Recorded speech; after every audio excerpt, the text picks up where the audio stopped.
بسم اللہ الرحمن الرحیم۔ السلام علیکم معزز سامعین اور ناظرین، اگر آپ نے میرے چینل کو اب تک سبسکرائب نہیں کیا ہے تو پلیز سبسکرائب کر لیجئے اور بیل آئیکن کا بٹن بھی ضرور پریس کر دیجئے تاکہ آپ کو میری نئی آنے والی ویڈیوز کا نوٹیفیکیشن بر وقت مل جائے۔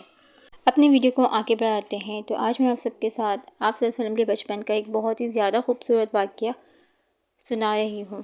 اس وقت آپ صلی اللہ علیہ وسلم کی عمر مبارک 9 برس تھی۔ زمانہ قدیم میں مکہ میں یہ رواج تھا کہ جب بھی انہیں کوئی مشکل درپیش آتی تو وہ ایک بڑے سے برتن میں جانور کا خون بھرتے اور اس خون میں ہاتھ ڈبو کر اس پریشانی یا مشکل کو ختم کرنے کے لیے قسم کھاتے۔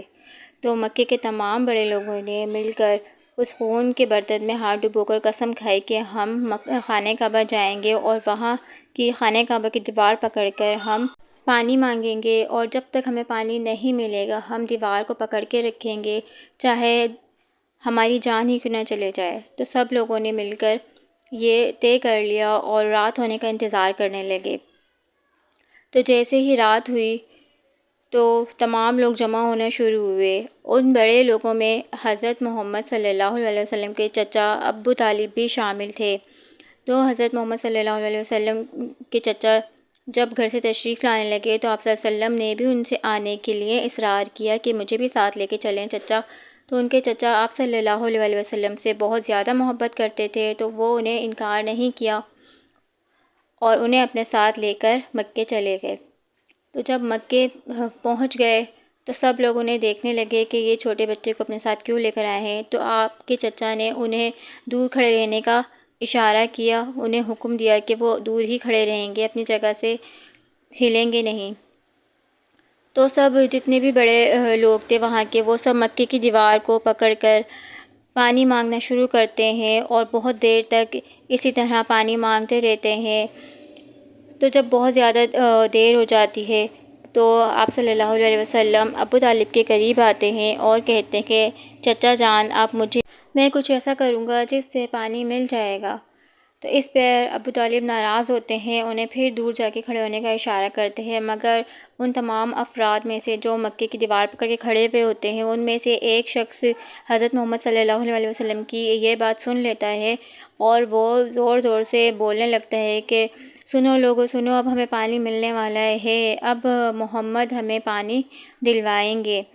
تو یہ کہنے کے بعد جب وہ سب سے کہتے ہیں تو سب لوگ خوش ہو جاتے ہیں اور آپ صلی اللہ علیہ وسلم کو آگے کر دیتے ہیں۔ تو آپ صلی اللہ علیہ وسلم فرماتے ہیں سب سے کہ کوئی بھی میرے ساتھ نہیں آئے گا، میں یہاں اکیلا رہوں گا، اور سب پیچھے جا کے کھڑے ہو جائیں گے۔ تو اس پر جتنے بھی بڑے لوگ تھے جو مکے کی دیوار پکڑ کے خانہ کعبہ کی دیوار کو پکڑ کے کھڑے تھے اور پانی طلب کر رہے تھے، وہ بہت ناراض ہوتے ہیں کہ یہ چھوٹا سا بچہ ہمیں پیچھے جانے کے لیے کہتا ہے، مگر ان کے پاس اور کوئی راستہ نہیں تھا۔ وہ آپ صلی اللہ علیہ وسلم کی بات کو مان جاتے ہیں اور پیچھے جا کے کھڑے ہو جاتے ہیں۔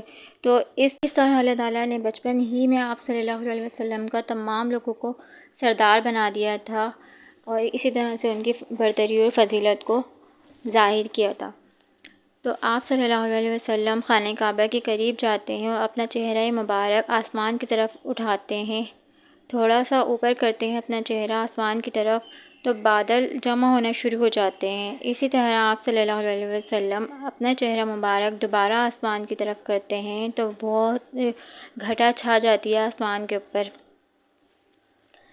پھر آپ صلی اللہ علیہ وسلم اپنا چہرہ مبارک تیسری بار مکمل آسمان کی طرف کرتے ہیں تو زوردار بارش شروع ہو جاتی ہے۔ دیکھتے ہی دیکھتے مکے میں چاروں طرف بارش ہی بارش، پانی ہی پانی ہو جاتا ہے اور سب لوگ خوشی سے یا محمد کہنا شروع کر دیتے ہیں اور ایک دوسرے سے خوشی سے ملتے ہیں اور اپنے گھروں کو روانہ ہو جاتے ہیں۔